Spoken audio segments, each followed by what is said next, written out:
Hello everyone. जैसा कि हमने पिछली क्लास में बात की थी कि एलोट्रॉप हम यहाँ पर पढ़ेंगे, तो आज हम एलोट्रॉप की बात करते हैं। एलोट्रॉप जो होते हैं वो क्या होते हैं, जो डिफरेंट क्रिस्टलाइन स्ट्रक्चर रखते हैं बट प्रॉपर्टी सेम रखते हैं। जैसे कार्बन है, कार्बन के 3 एलोट्रॉप्स होंगे, लाइक कार्बन के डायमंड हो गया, ग्रेफाइट हो गया, फुलरिन हो गया। इसी तरह से टिन होता है, टिन के भी 2 होते हैं, अल्फा टिन और एक बीटा टिन। ठीक है, अल्फा टिन जो होता है वो डायमंड लाइक स्ट्रक्चर रखता है, और ये जो होता है वो मेटालिक स्ट्रक्चर रखता है। 13.2 पर ये एलोट्रॉप आपस में एक दूसरे को चेंज कर लेते हैं। ठीक है, नोट करो इसको फटाफट। चलो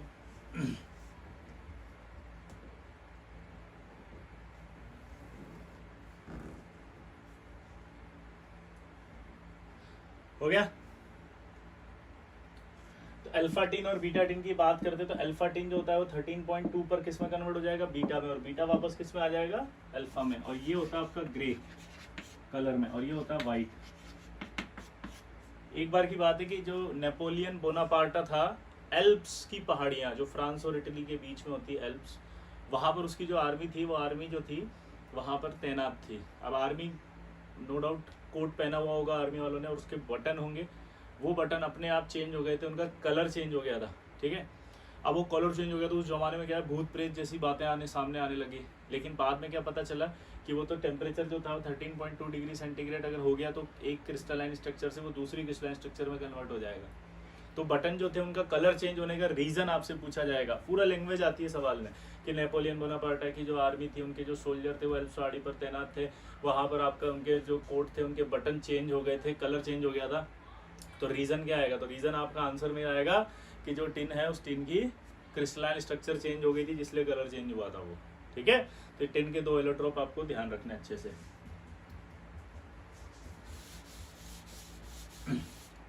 अगला है कार्बन। कार्बन के 3 एलोट्रोप्स होते हैं। एक आपका पता है डायमंड, दूसरा आपको पता है ग्रेफाइट, तीसरा आपको पता है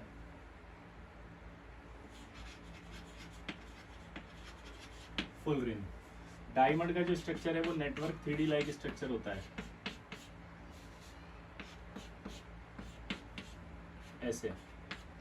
इसमें सिंगल बॉन्डेड लेंथ होती है 1.54 एंगस्ट्रॉम, सिंगल बॉन्डेड लेंथ होगी। सिंगल बॉन्ड होता है, network like structure, sp3 hybridisation होता है, टेट्राहेड्रल होता है, नॉन प्लेनर होगा, टेट्राहेड्रल है तो नॉन कंडक्टर होगा क्योंकि इसके पास कोई अनपेड इलेक्ट्रॉन नहीं है, but it is a good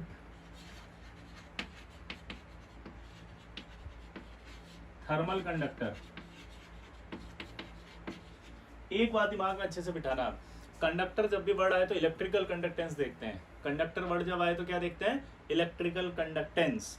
और थर्मल कंडक्टेंस का मतलब होता है हीट, थर्मल कंडक्टेंस का मतलब होता है हीट। समझ गए बात को।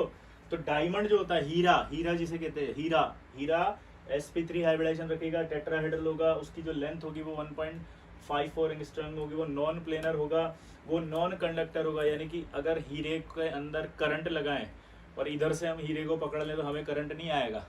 ठीक है, इसी तरह से कंडक्टिविटी नहीं शो करेगा, लेकिन थर्मल कंडक्टिविटी शो करता है। थर्मल कंडक्टिविटी कौन शो करते हैं, जिनमें नेटवर्क लाइक स्ट्रक्चर होती है। ऐसे ही नेटवर्क लाइक स्ट्रक्चर जिनमें होगी वो थर्मल कंडक्टिविटी शो करते हैं।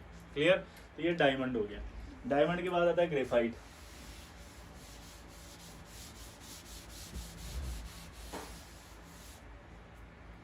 ग्रेफाइट की बात करते हैं तो ग्रेफाइट की बात के अंदर क्या आएगा, देखो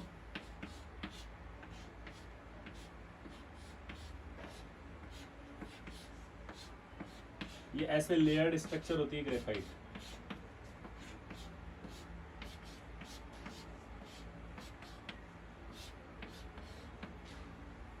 और ये आपस में ऐसे जुड़े होते हैं।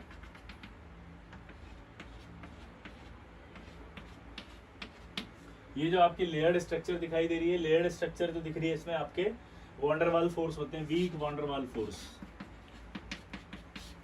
यहाँ ये बीच में क्या होते हैं इनके, weak van der Waal force. Clear. Covalent structure होती है यहाँ पे। लेयर के अंदर तो कोवेलेंट स्ट्रक्चर है, हाइब्रिडाइजेशन sp2 है। अब जो हाइब्रिडाइजेशन अगर sp2 आएगा, इसका मतलब एक अनपेड इलेक्ट्रॉन रहेगा, वो एक अनपेड इलेक्ट्रॉन ही डीलोकेलाइज्ड है यहाँ पे, जिससे कि हम कहते हैं कि एरोमेटिक नेचर आ रही है इसमें। ठीक है, तो ये एरोमेटिक होता है, अनपेड इलेक्ट्रॉन इसलिए कंडक्टर होता है, और कंडक्टर होने के साथ साथ यहाँ क्या है, बोलो, प्लेनर आएगा ये। अच्छा, इन दोनों के बीच में आप देखो क्या दिखाई दे रहा है आपको, van der Waals. Van der Waals force weak force होते हैं, इसलिए एक दूसरे पर स्लिप कर सकते हैं आसानी से। तो ये आसानी से एक दूसरे पर स्लिप करेंगे तो स्लिपरी नेचर होगा इनका, स्लिपरी नेचर होगा एक दूसरे का, इसीलिए इसको आप एज ए गुड लुब्रिकेंट इस्तेमाल किया जाता है। तो डायमंड ग्रेफाइट का इस्तेमाल कहाँ करते हैं बताओ, लुब्रिकेंट के तौर पे। कहाँ करते हैं, लुब्रिकेंट। ठीक है, तो ये आपका, अच्छा ये आपका ऐसा लग रहा है 2D sheet like hexagonal planar structure बोलते हैं इसको, 2D शीट लाइक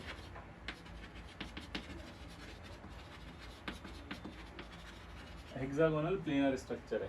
ठीक है, एक खास बात। दूसरी खास बात ये है कि इसके अंदर जो ग्रेफाइट है, ग्रेफाइट में अगर बोले लेयर्ड स्ट्रक्चर होती है क्या, यस। पर एक सवाल और पूछेगा कि इसमें नॉन मेटेलिक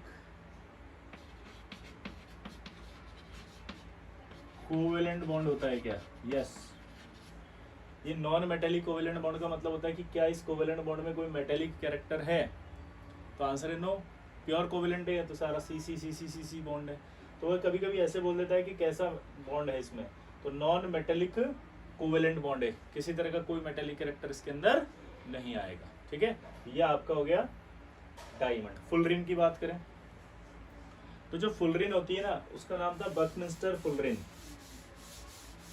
ये तीनों जो एलोट्रॉप हमने पढ़े हैं कार्बन के, वो तीनों के तीनों क्रिस्टलाइन एलोट्रॉप्स हैं, लिख लेना ये क्रिस्टलाइन एलोट्रॉप। और जो फुलरिन है वो लेटेस्ट डिस्कवर्ड एलोट्रॉप है। फुलरिन क्या है, latest discovered crystalline allotrope, Buckminster fullerene, C60 कहते हैं। ठीक है, इसके अंदर पेंटागन होता है स्ट्रक्चर में और हेक्सागन होता है। क्लियर, 20 हेक्सागन है और 12 पेंटागन है। हेक्सागन जो होते हैं वो बदल सकते हैं, पेंटागन नहीं बदलते, पेंटागन फिक्स होंगे, चाहे कोई सी भी आप फुलरिन ले लो। ठीक है, और जो फुलरिन की बात करते हैं तो ईच हेक्सागन जो होगा वो surrounded by pentagon and hexagon, but each pentagon is surrounded by only hexagon. ठीक, अब जैसे आपसे सवाल पूछा जाएगा कि find the number of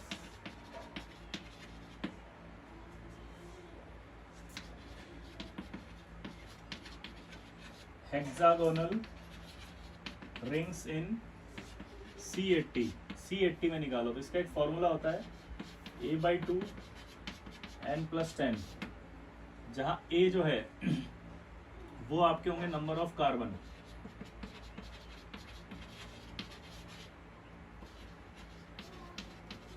number of carbon कितने आ रहे हैं इसमें 80, 80/2 करेंगे, n+10 करेंगे, यहाँ जो n होगा वो होगा number of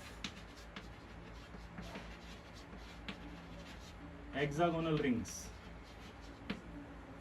number of hexagonal rings. तो नंबर ऑफ हेक्सागोनल रिंग्स की बात करें तो n निकाल के बताओ कितना आया, कितना आएगा यहाँ पर, 10 इधर ले आएंगे 40 में से तो 30। इस तरह से आप किसी भी रिंग के अंदर हेक्सागोनल निकाल सकते हो। क्लियर, पेंटागोनल फिक्स होगी कितनी, 12। ठीक, अच्छा फुलरिन जो होती है वो एरोमेटिक नेचर रखती है।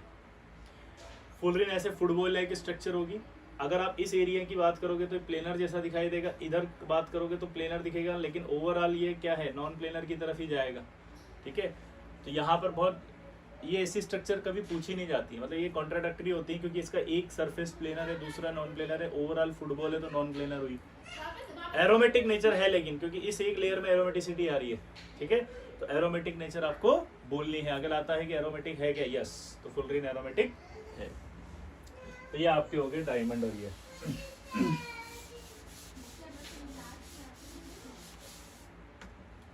अगला फॉस्फोरस। फॉस्फोरस के 3 होते हैं एलोट्रोप, पहला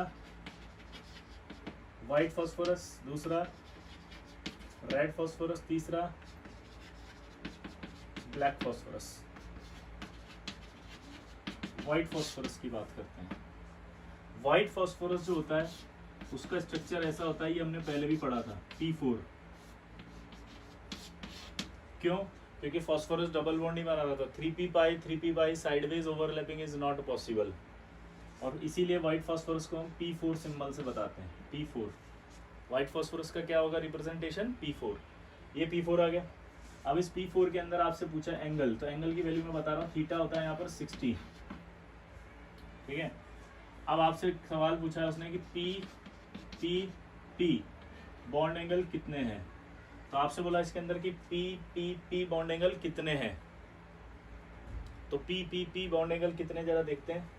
एक तो ये दिख रहा है, दूसरा ये दिख रहा है, और इन दोनों के बीच में देखोगे तो तीसरा ये दिख रहा है। तो यानी एक फास्फोरस से हम बात करें तो एक एंगल ये दिख रहा है, दूसरा ये दिख रहा है, तीसरा ये दिख रहा है। तो एक फास्फोरस से अगर 3 एंगल आ रहे हैं तो 4 फास्फोरस से कितने आएंगे? 12। क्लियर? तो इसके अंदर अगर एंगल पूछे जाए तो कितने आएंगे? 12 निकाल देंगे। अच्छा, थीटा यहाँ पर 60 है, थीटा बहुत कम है इसलिए यहाँ स्ट्रेन आती है और 12 एंगल है ऐसे 60 के, तो स्ट्रेन आने की वजह से ये कम स्टेबल होता है। तो इन तीनों के अंदर अगर आपसे पूछे कि स्टेबिलिटी ऑर्डर सबसे कम किसका है, तो सबसे कम व्हाइट फॉस्फोरस का होता है। व्हाइट फॉस्फोरस की एक सबसे फेमस रिएक्शन है, ये अपने दिमाग में बिठा लेना, ये हम बाद में पढ़ेंगे वैसे तो, बट मैं यहाँ बता देता हूँ ताकि आपको ये दिमाग में अच्छे से आ जाए। P4 की NaOH से जब रिएक्शन कराते हैं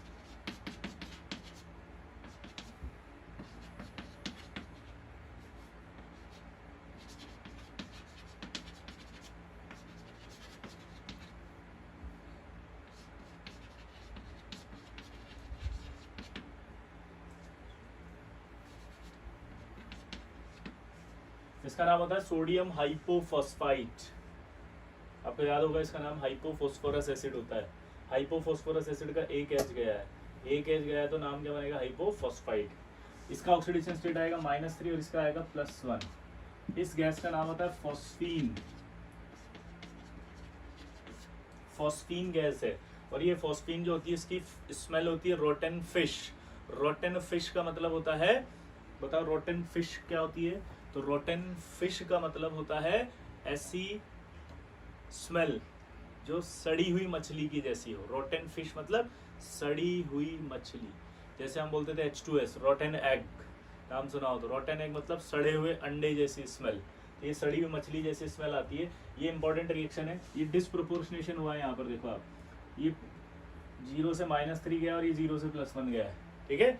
तो यहाँ पर आपसे सवाल पूछता है कि व्हाइट फास्फोरस की जब इससे रिएक्शन कराई जाती है NaOH से या अल्कलाइन सॉल्यूशन से, तो क्या बनता है? तो वो बोलेगा PH3 बनता है और NaH2PO2 बनता है, ठीक है। तो ये व्हाइट फास्फोरस हो गया। थर्मली ये अनस्टेबल होगा, मतलब कम स्टेबल होगा, इसकी स्टेबिलिटी क्या है? कम, क्योंकि इसमें स्ट्रेन आ रही है, ठीक है। अगला देखो, रेड फास्फोरस क्या होता है देखना जरा। रेड फास्फोरस जो होता है वो व्हाइट फास्फोरस के पॉलीमराइजेशन से बनता है।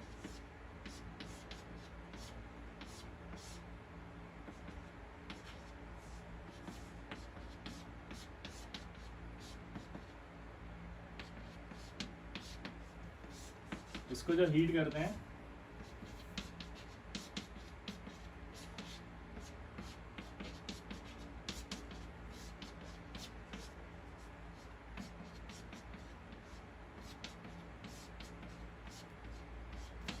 तो ये रेड फास्फोरस बनता है। नहीं, पॉलीमर है, इसका रिप्रेजेंटेशन आएगा तो ऐसे आएगा, ये रेड फास्फोरस का पॉलीमर है, ठीक है। तो ये रेड फास्फोरस का स्ट्रक्चर है।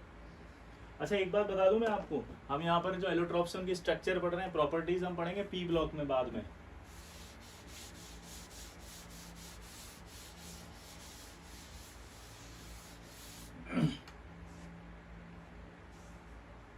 अगली बात जो आएगा वो कौन आएगा? रेड फास्फोरस हो गया तो ब्लैक फास्फोरस।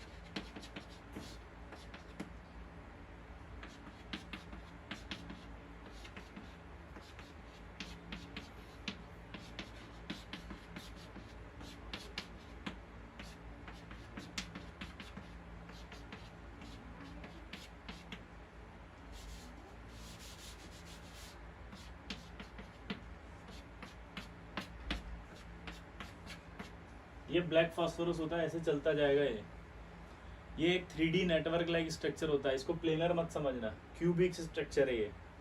इस क्यूबिक का एक लेयर बनाया मैंने ऊपर का, ये जैसे एक क्यूबिक है, अब ये है तो 3D, तो फिर डायग्राम यहाँ पर क्यूबिक नहीं बनाया मैंने, क्या करा उसकी एक लेयर काट ली ऐसे। जैसे बचपन में हार्ट का आपने देखा होगा ना, 3D स्ट्रक्चर दिखाते थे, और वहीं हार्ट का जो एक सेक्शन काट के दिखाते थे ऐसे, तो उसके अंदर की स्ट्रक्चर दिखाई देती थी। तो जो क्यूबिक स्ट्रक्चर होगी, 3D स्ट्रक्चर होगी, उसका एक लेयर स्ट्रक्चर है। फिर भी नहीं समझ में आया तो गूगल पे जाके फोटो देख लेना, खूब सारे फोटो दिखेंगे, अपने आप क्लियरिटी आ जाएगी इसकी, ठीक है। तो ब्लैक फास्फोरस आपका 3D होगा, नेटवर्क लाइक स्ट्रक्चर होगा, 3D network like structure, non planar, ठीक है। तो ये आपका 3D। अब यहाँ पर एंगल देखो आप बढ़ता जा रहा है, तो यानी कि स्टेबिलिटी अगर पूछी जाए तो स्टेबिलिटी की बात करें तो सबसे ज़्यादा स्टेबल कौन होगा इसमें, ब्लैक, फिर रेड और फिर वाइट। क्यों? क्योंकि आपको सबको पता है कि वाइट के अंदर स्ट्रेन बहुत ज़्यादा आएगी। क्यों आएगी स्ट्रेन? क्योंकि एंगल बहुत ज़्यादा थे। रेड फास्फोरस में एक बॉन्ड टूट गया ये, तो एंगल कम हो गए वो स्ट्रेन वाले, तो वो थोड़ा ज़्यादा स्टेबल। यहाँ और एंगल बढ़ गया मतलब, तो इसका मतलब स्ट्रेन और कम हो गई। अगला देखो। अच्छा, ग्रेफाइट और इसके अंदर अगर हमसे पूछा जाए थर्मोडायनेमिक स्टेबिलिटी किसकी ज़्यादा होती है, तो आपको पता है थर्मोडायनेमिक स्टेबिलिटी जो होती है वो आपका ग्रेफाइट सबसे ज़्यादा होगा, और डायमंड से। ये तो हो गई थर्मोडायनेमिक स्टेबिलिटी। अगर इसी तरह से मैं पूछूं कंडक्टेंस, तो भी ग्रेफाइट की ज़्यादा होती है। किससे? डायमंड से। इसी तरह से कंडक्टेंस के बाद आता है थर्मल कंडक्टेंस। तो थर्मल कंडक्टेंस की बात करें तो फिर डायमंड की ज्यादा होगी, अभी बताया था, ये भी नोट कर लो।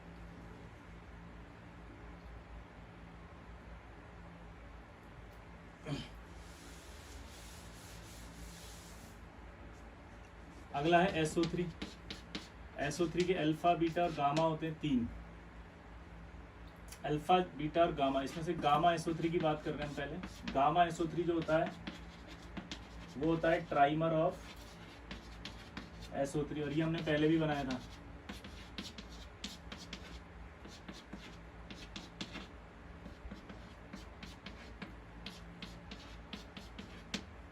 ये कुछ याद आया? गामा SO3 था S3O9, ट्राइमर ऑफ SO3, यानी कि S3O9। और S3O9 के अंदर हमने क्या पढ़ा था कि सेंट्रल एटम मोर देन 2 है, surrounding atom should be equal to और ग्रेटर देन है। सेंट्रल एटम मोर देन 2 है और surrounding atom should be equal to और ग्रेटर देन है, तो SOS लिंकेज आएगी, ठीक है। तो ये ट्राइमर ऑफ SO3 का स्ट्रक्चर हो गया।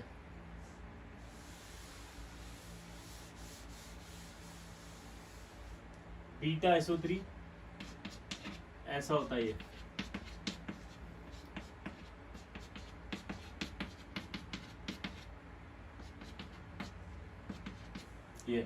ये आइसो स्ट्रक्चरल होता है।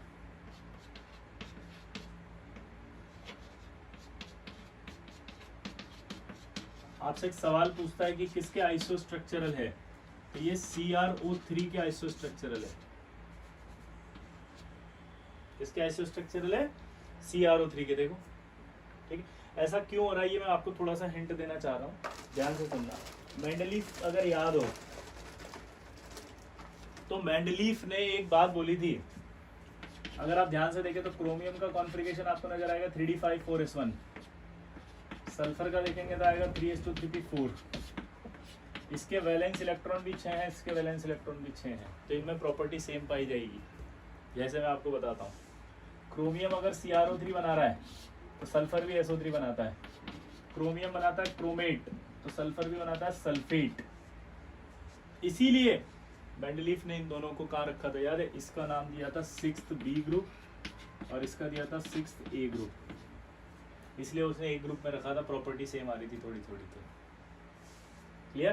तो वही उसी प्रॉपर्टी से सवाल बनाया है कि यार ये SO3 जो है क्या इसके साथ सेम स्ट्रक्चर रखेगा? हाँ, लेकिन इसका कौन सा वाला फॉर्म, बीटा फॉर्म, किसके साथ रख रहा है? CrO3 के साथ रख रहा है, बीटा के साथ, ठीक है। अल्फा जो होता है वो 3D नेटवर्क लाइक होता है, इस तरह से चलता रहेगा वो, इसकी स्ट्रक्चर डिफाइंड नहीं होती इसलिए हम लिखते भी नहीं है, ठीक है। तो ये आपके एलोट्रोप्स। एलोट्रोप के बाद एक खास स्ट्रक्चर है जो आपसे पूछी जाती है, बोरेक्स की स्ट्रक्चर।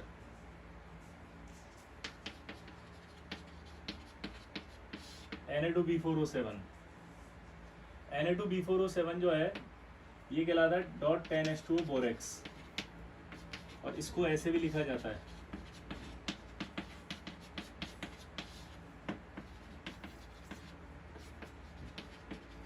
अब आपने टिप्स लगाओ और इसको बनाओ।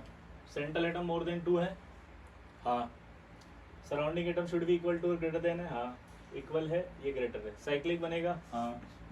साइक्लिक बनाते समय क्या ऑल्टरनेट पोजीशन पर आएंगे ये, हाँ। अब उसके बाद ऑक्सीजन 5 है तो एक ऑक्सीजन तो ऐसे ही जुड़ेगा ये, हाँ।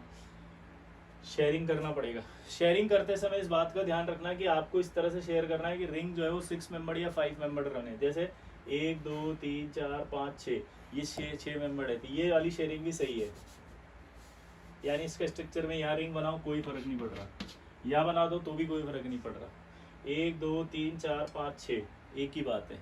लेकिन अगर यहाँ पर अल्टरनेट में शेयरिंग ऐसे कर दिया आपने तो ये गलत हो जाएगा, क्योंकि 1 2 3 4 मेंबर रिंग बन गई। इसलिए आपको शेयरिंग करने से समय ये कॉन्सेप्ट याद रखना पड़ेगा, ध्यान रखना पड़ेगा कि ये कॉन्सेप्ट होता है, ये 6 मेंबर ही बनाएगा।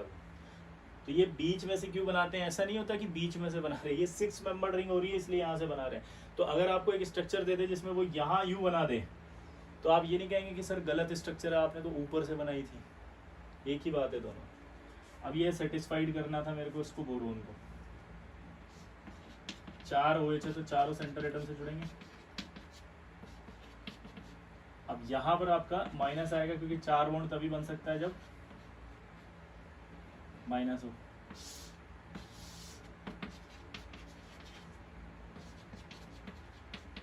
चलो बताओ इसका हाइब्रिडाइजेशन। इसका हाइब्रिडाइजेशन क्या आएगा, sp3। इसका भी क्या आएगा, sp3। इसका sp2, इसका sp2। पहला सवाल ये जो है वो sp, इसमें BOB लिंकेज कितनी है बताओ।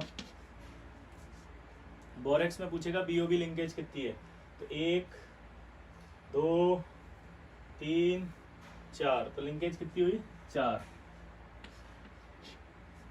ठीक है। अच्छा अगला बताओ, आपसे पूछेगा कि क्या 2 टेट्राहेड्रल हैं,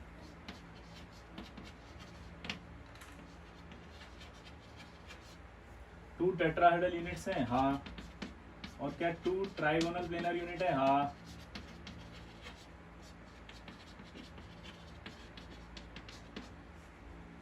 टू ट्राइगोनल प्लेनर यूनिट है, हाँ।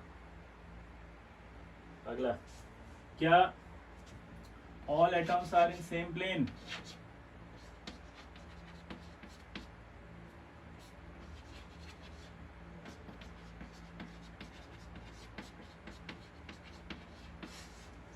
नो। सारे एटम एक प्लेन में नहीं है बोरोन के, क्योंकि 2 टेट्राहेड्रल हैं। टेट्राहेड्रल बताया था नॉन प्लेनर होता है, तो नॉट इन सेम प्लेन। ये जेई एडवांस में भी सवाल आया था कि क्या बोरेक्स के सारे बोरोन सेम प्लेन में होते हैं क्या, तो आंसर है नहीं। क्यों, क्योंकि ये 2 टेट्राहेड्रल है। टेट्राहेड्रल मैंने बताया था नॉन प्लेनर होते हैं, कभी प्लेन में नहीं आ सकते, इसलिए कभी प्लेन में नहीं आएंगे। तो ये बोरेक्स भी हो गया। तो ये आपका स्ट्रक्चरल पार्ट भी समाप्त। अब एक डीपीपी और है, वो डिस्कस मैं आपको करवा देता हूँ।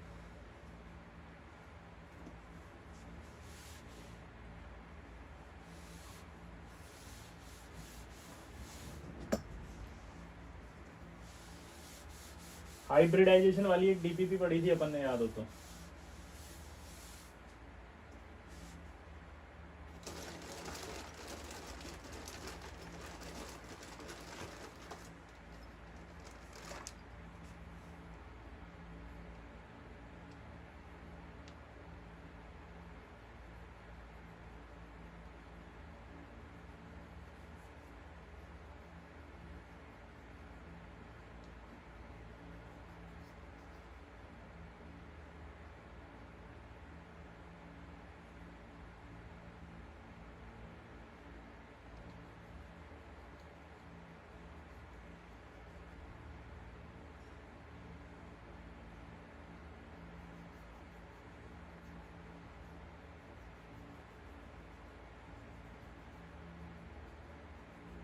डीपीपी नंबर 12, उसमें लिखा था सवाल कि draw the structure of the following molecules.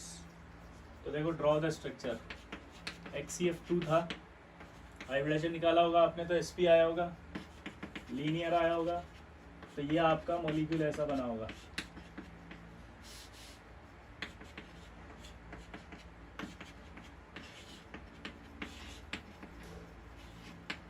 ठीक है, ये आपका लीनियर इसलिए था ये। दूसरा आया होगा XeF4, sp3d2 आया होगा, स्क्वायर प्लेनर आया होगा,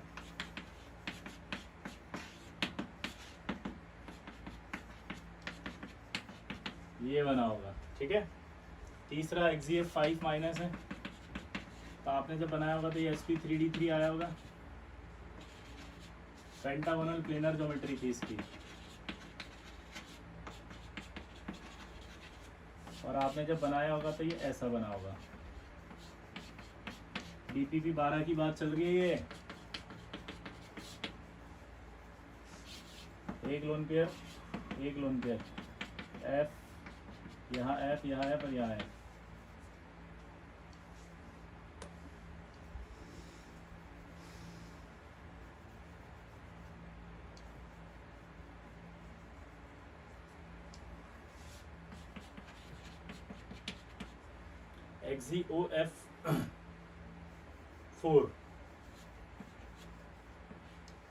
XeF4 का जब हाइब्रिडेशन निकालेंगे तो आपके पास आएगा sp3d2 और इसकी ज्योमेट्री आई होगी स्क्वायर पिरामिडल।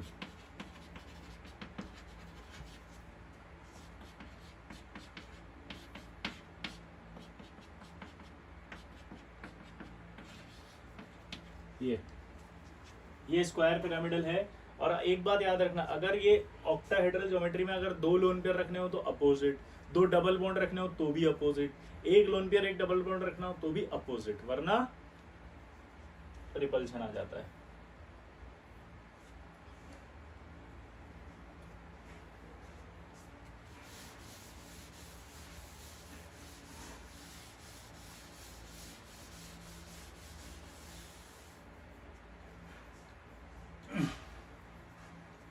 PCl3 का तो सबको पता होगा, sp3 है और पिरामिडल स्ट्रक्चर। PCl5 का भी पता ही होगा, trigonal planar structure, sp3d। SF2 bent shape, bent नहीं आएगा, मतलब हाँ बेंट आएगा, 2 लोन पे आएंगे। ठीक है, SF6 ऑक्टाहेड्रल, sp3d2। ठीक है, IF3 bent T shape like CLF3, याद आया।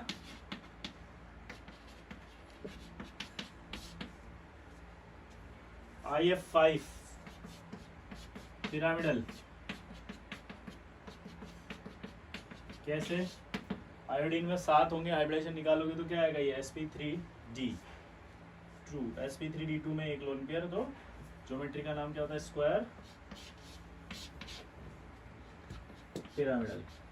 ये IF7 pentagonal bi pyramidal, IF7 कौन सा आएगा, pentagonal pyramidal. OF2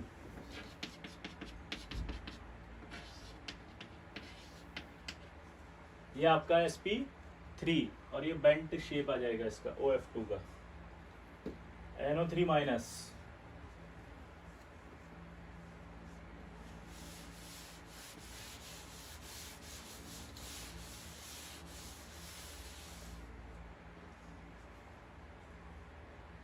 NO3 minus, ये N आ गया central atom, negative charge carried by more electronegative element, एक नेगेटिव ऑक्सीजन को दे दिया।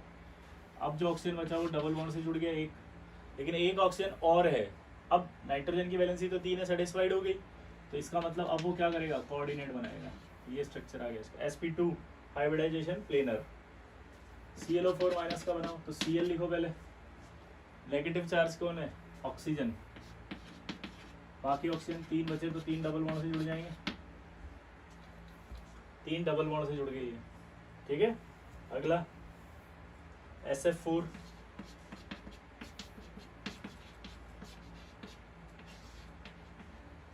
ये आपके आ जाएगा SF4 पिरामिडल स्ट्रक्चर, सॉरी सीसो स्ट्रक्चर। कौन सी हो गई ये? सीसो।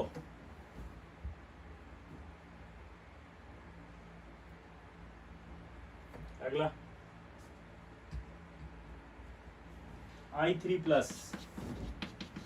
चलो आयोडीन था, कितने इलेक्ट्रॉन होंगे आयोडीन में? 7। 7 की बात करें तो क्या होगा? ये आई, एक प्लस लगा दिया मैंने तो 6 बचे, 6 में से 2 ने बॉन्ड बना लिया, तो अब क्या बचा? ये लोन पेयर 2, तो बेंड शेप आ गई है। ClO3 बनाओ, फिर से वही नेगेटिव चार्ज कौन देगा? एक नेगेटिव ऑक्सीजन ले गया, बचे 2, ये आगे 2, अब एक लोन पेयर, ठीक है।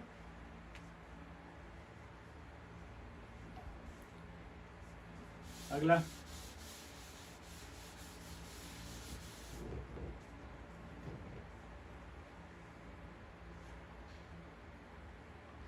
OCl2। इसमें आपको एक डाउट आएगा कि सर ऑक्सीजन तो सेंट्रल एटम है लेकिन इलेक्ट्रोनेगेटिव ज़्यादा है। बिल्कुल सही है, सराउंडिंग एटम Cl है तो Cl को आपका सेंट्रल एटम होना चाहिए था, लेकिन एक्चुअली इसकी प्रॉपर्टी जो है वो ऑक्सीजन के क्लोराइड्स की फॉर्म में पाई जाती है, तो इसलिए इसको ऐसा बनाया गया, ठीक है। प्रॉपर्टी के बेस्ड स्ट्रक्चर बनाई जाती है। SnCl3-। चलो बताओ, सबसे पहले क्या करें? 10, कितने Cl हैं? इसकी वैलेंसी होती है 2, 2 Cl बना दिए। अब क्या करें? Cl पर माइनस आएगा क्योंकि मोर इलेक्ट्रोनेगेटिव है, नेगेटिव आते ऑक्टेट कंप्लीट हो जाएगा, ये अपना इसको दे देगा, ये स्ट्रक्चर आएगा इसका पिरामिडल, क्योंकि एक लोन पेयर बच गया ना इसमें। आप चाहो तो इस कोऑर्डिनेट को रिप्लेस कर दोगे, तो अगर आप रिप्लेस करोगे तो यहाँ पर आएगा नेगेटिव, कोऑर्डिनेट को रिप्लेस करते हैं, पॉजिटिव आएगा या नेगेटिव आएगा, पॉजिटिव नेगेटिव तो हट जाएंगे और या नेगेटिव रह जाएगा, ये स्ट्रक्चर भी हो सकती है पिरामिडल। अगला HPO3-। अब देखो HPO3- है तो फिर से वही, इसके अंदर आपको याद है tips are not applicable for oxy acids, तो अब बनाओ इसके अंदर फटाफट। HPO3- है, एक H जोड़ दो, क्या बन जाएगा? HPO3-2 है ये, तो 2 जोड़ देंगे तो H3PO3, बेसिसिटी कितनी है? 2, तो 2H,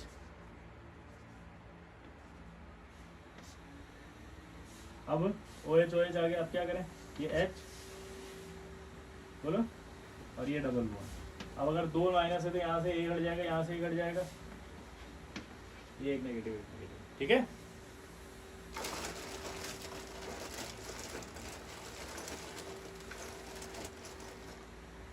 अगला देखो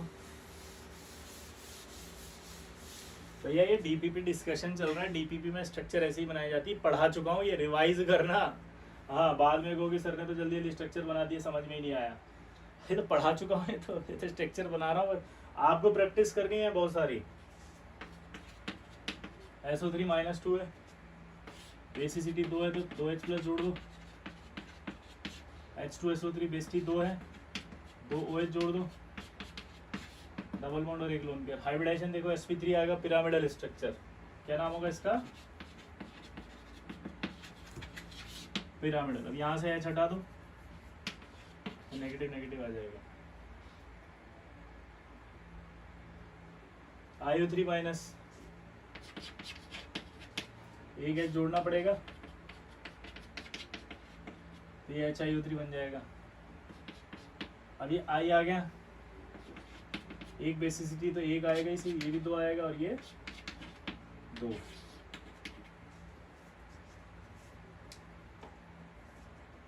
यहाँ से H हटाना पड़ेगा, ये नेगेटिव, ठीक है, तो स्ट्रक्चर बन गया। अगला देखो, इसका नाम भी ज्योमेट्री का क्या होगा? पिरामिडल, क्योंकि एक लोन पेयर है।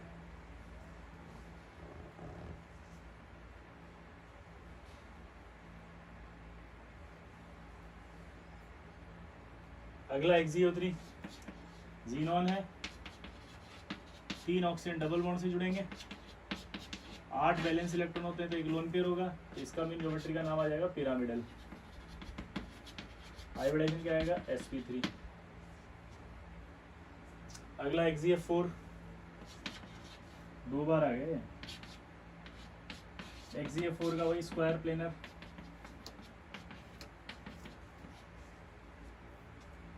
अगला आया ClO4, ये भी दो बार आ गए। टेट्राहेड्रल बनाया था अभी इसका स्ट्रक्चर तो मैंने।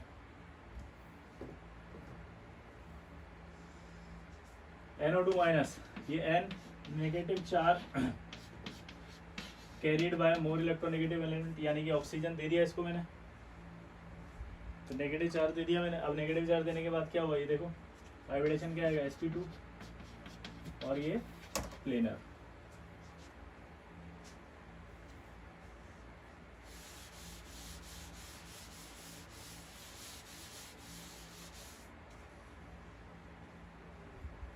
अगला PCl4 प्लस, देखो 4 Cl है तो 4 Cl आएंगे,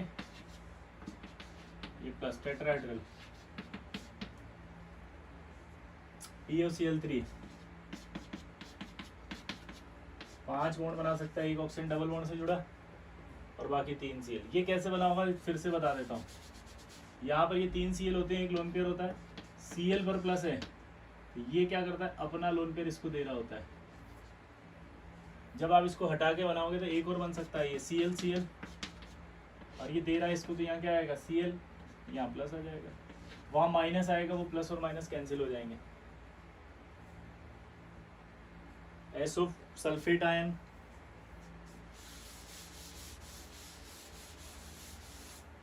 सल्फेट आयन की ज्योमेट्री की बात करें तो सल्फेट आयन में सल्फर है, negative charge carried by more electronegative element, double bond से जुड़ेगा, ये मैक्सिमम 6 बॉन्ड बना सकता है, 6 बॉन्ड बना दिए मैंने। हाइब्रिडाइजेशन sp3, टेट्राहेड्रल आएगी इसकी ज्योमेट्री। XeF5 प्लस, अब XeF5 प्लस की बात करें तो जीनोन में कितना होता है 1 2 3 4 5 6 7 8, एक हटा दिया, 1 2 3 4 5 बॉन्ड बन रहे हैं, 5 प्लस 1 6 आएगा, 6 आएगा तो ये sp3d2 आएगा।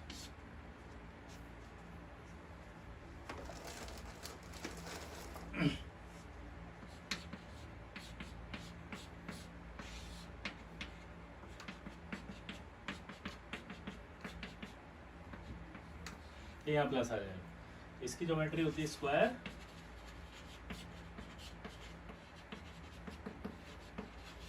पिरामिडल, ठीक है।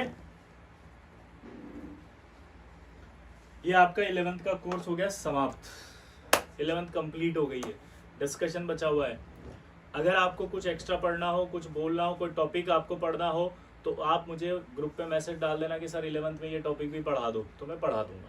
लेकिन आप होमवर्क सुन लो, नेक्स्ट लेक्चर जो होगा उसमें मैं डीपीपी डिस्कस करूंगा, केमिकल बॉन्डिंग की। ये डीपीपी जो थी वो मैंने डिस्कस कर दी, एक हाइड्रोजन वाली डिस्कस कर दी 2, एक मैंने स्ट्रक्चर वाली डिस्कस कर दी 3, तो 3 डीपीपी डिस्कस हो चुकी है आपकी, क्लियर। तो बाकी बची हुई जो केमिकल बॉन्डिंग है, केमिकल बॉन्डिंग की 1 और 2, ठीक है, 2 डीपीपी आप कंप्लीट कर लेना, ठीक है। अगला जो लेक्चर आएगा अब वो मैं आपका दूंगा, आज क्या वार है ट्यूसडे, तो मतलब जो भी लेक्चर आएगा वो शायद आपका ट्यूसडे ना आज, हाँ। तो अब थर्सडे को जो लेक्चर आना है वो नहीं आकर के अब अगला लेक्चर हम मंगलवार को देंगे, ताकि आप मंगलवार तक मैं डिस्कस करूंगा यहाँ पे, आप ट्यूसडे तक सारा का सारा होमवर्क कंप्लीट कर लेना केमिकल बॉन्डिंग का, ठीक है, सारी डीपीपी कंप्लीट कर लेना, ठीक।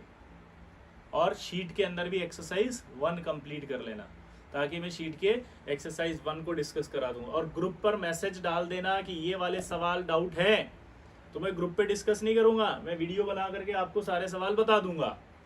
तो आपका टास्क हो गया, होमवर्क हो गया कि ट्यूसडे वाला लेक्चर जो होगा वो डीपीपी डिस्कशन का होगा और शीट डिस्कशन का होगा, केमिकल बॉन्डिंग की एक्सरसाइज 1।